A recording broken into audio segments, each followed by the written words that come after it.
तर नमस्कार मित्रांनो, स्वागत आहे तुमचं माझ्या ब्लॉगमध्ये। माझा हा पहिला ब्लॉग आहे आणि म्हटलं की खूप दिवस झाले मंदिरात गेलेलं नाही, तर सहज आज काळाराम मंदिरात जाण्याची उत्सुकता लागलेली होती। काळाराम मंदिर हे नाशिकमधील पंचवटी येथे स्थित आहे। नक्कीच तुम्हाला नाशिक हे तर माहीतच असेल। नाशिक हे महाराष्ट्रातील चौथे मोठे शहर आहे आणि नाशिकला वाईन कॅपिटल ऑफ इंडिया असेही म्हटले जाते। तसेच पंचवटीमध्ये वसलेले हे काळाराम मंदिर हे पेशव्यांनी बांधलेले काळ्या पाषाणातील एक भव्य मंदिर आहे, म्हणून त्याला काळाराम मंदिर असे म्हटले जाते।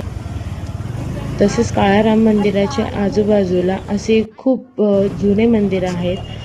खूप बघण्यासारखे गोष्टी आहेत, जसे की सीता गुफा, रामकुंड, तपोवन, कपालेश्वर महादेव मंदिर आणि अजून खूप काही। तर आम्ही इथे पोहोचलो आहोत आणि का माहिती आज इथे खूप गर्दी होती।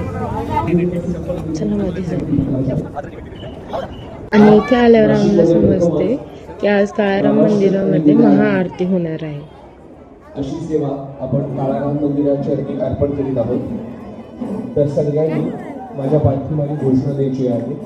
सियावर रामचंद्र की, पवन सुत हनुमान की। प्रभूजी आरतीला प्रारंभ झाला आहे।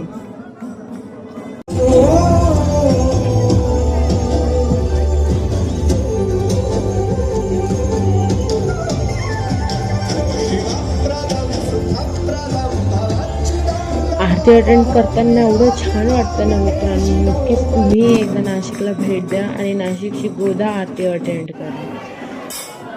इथपर्यंत तर पोचलो, पण खूप गर्दी होती मध्ये।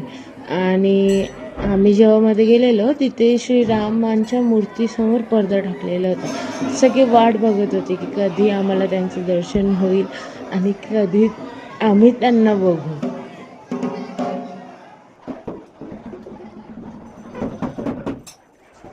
And finally the wait is over आणि आम्ही आमच्या प्रभूंना बघण्यासाठी रेडी आहोत।